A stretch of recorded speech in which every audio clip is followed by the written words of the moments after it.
কি রে বন্ধু, 2 ঘন্টা ধরে কাদের ক্লাস নিতেছস?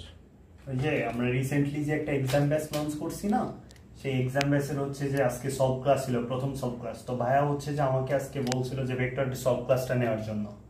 তো দেখা এখানে ওই স্টুডেন্টের যে প্রশ্নগুলো আসলে পরীক্ষা নেওয়া হয়েছে, যে 25টা প্রশ্ন, সেই 25টা প্রশ্ন পাবলিক গ্রুপে দেওয়া যায়, ভিডিওটা দেখাবানো ওদেরকে। তো দেখাচ্ছিস তো, এই দেখ। একদম হচ্ছে আমরা ডিটেলসে আলোচনা করছি ওদেরকে প্রত্যেকটা প্রবলেম। আমরা যে প্রতিশ্রুতি দিয়েছি সেইভাবেই আসলে তোর চেষ্টা করছি ওদেরকে যেন সব কিছু ক্লিয়ার করতে পারি। অ্যান্ড আমরা প্রশ্নগুলো সিলেকশন করছিও এমনভাবে যেন হচ্ছে যে একটা প্রশ্ন থেকে অনেকগুলো কনসেপ্ট তারা নিতে পারে। তো দেখ, প্রথম যে প্রবলেমটা ছিল এটা তো পড়ছি যে ভেক্টরের ত্রিভুজ সূত্র থেকে অ্যান্সার করা যায়। তো ভেক্টর ত্রিভুজ সূত্র, একটা কোশ্চেন, হ্যাঁ, ত্রিভুজ সূত্র থেকে বলা যায় যে এটা যে দুইটা ওই যে ডিরেকশন যদি একই দিকে, তৃতীয়টা লব্ধি নির্দেশ করে। অ্যান্ড দেখ, একটা ইনফরমেশনও কিন্তু ওদের দিয়ে দিছি যে দিক সবগুলো যদি একই দিকে থাকে তাহলে হচ্ছে তিনটার যোগফল কিন্তু 0 হয়। তারপরে 2 নম্বরটা দেখ, a ক্রস b, ওই যে ক্রস গুণফল, এটা একটা ভেক্টর রাশি হয়। দেন a ক্রস b এর দিকটা ওই যে ডান হস্ত নিয়ম অনুযায়ী বের করতে হয়, b ক্রস এর দিকটা তার উল্টা হবে, সো মধ্যবর্তী কোণ 180 ডিগ্রি। তারপরে আপেক্ষিক বেগের একটা কনসেপ্ট, পরবর্তীটা একটা আপেক্ষিক বেগের কনসেপ্ট। তারপরে দেখ, এই প্রশ্নটা হচ্ছে ইম্পর্টেন্ট একটা প্রশ্ন, সৃজনশীলের জন্য ইম্পর্টেন্ট। এটা আমরা চাইছিলাম যেন স্টুডেন্টরা, সবাই পারবে না এটা আমরা নর্মালি জানতাম, এটা সবাই পারবে না, অ্যান্ড সবাই পারেও না এটা। তো এটাও একটা আপেক্ষিক বেগের প্রশ্ন। পরবর্তীতে এটা একটা ইজি প্রশ্ন, একক ভেক্টর থেকে দেওয়া হয়েছে। তারপরে ওই যে লব্ধির সাথে যে কোনো একটা ভেক্টরের সাথে লব্ধি অ্যাঙ্গেলটা 90 ডিগ্রি থাকে, সেই ক্ষেত্রে ম্যাথটা। তারপর হচ্ছে ভেক্টর যদি সমান্তরাল হয় তারা পরস্পর, সেই ক্ষেত্রে। তারপর হচ্ছে যে সমান্তরাল হলে যে কোনো একটা আননোন বলে দিবে, সে আননোন রাশির মান বের করতে পারবে। তারপরে উপাংশ ছিল, তারপর আমাদের ডাইভারজেন্স ছিল। তারপর হচ্ছে যে তোকে দুইটা ভেক্টর বলে দিছে আর একটা ভেক্টর নির্ণয় করতে বলতেছে। বাট এইখানটায় মেন যে জিনিসটা আছে সেটা হচ্ছে একক ভেক্টর অভিমুখের যে বিষয়টা আছে সেটা আসছে।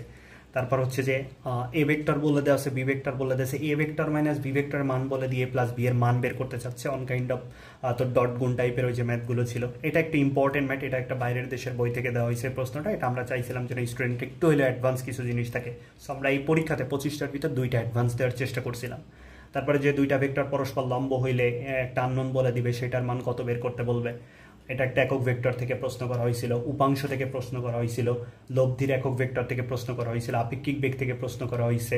তারপর হচ্ছে সাম্য বল থেকে প্রশ্ন করা হয়েছে, মধ্যবর্তী অ্যাঙ্গেল নির্ণয় করতে বলা হয়েছে, যে 2 টাইপের প্রশ্ন ছিল। ক্রিয়া বল প্রতিক্রিয়া বল থেকে প্রশ্ন করা হয়েছে। তারপরে ওই যে তোর বেগের সাথে সময়ের যে সম্পর্ক আছে সেই সম্পর্ক ছিল, সেখান থেকে তোকে ত্বরণ বের করতে বলা হয়েছিল।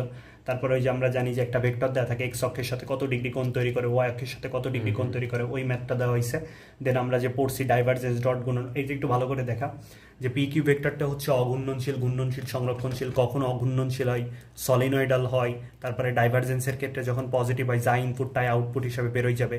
তারপর হচ্ছে ডাইভারজেন্স যদি পজিটিভ হয়, তাহলে কোনো একটা ভেক্টর ডাইভারজেন্স যদি পজিটিভ হয়, সেক্ষেত্রে দেখা যায় যে আয়তনটা বৃদ্ধি পায়, প্রসারিত হয় জিনিসটা, ঘনত্বটা হ্রাস পায়। ডিটেইলসে আলোচনা করছি আমরা এইখানটাতে, বুঝছিস?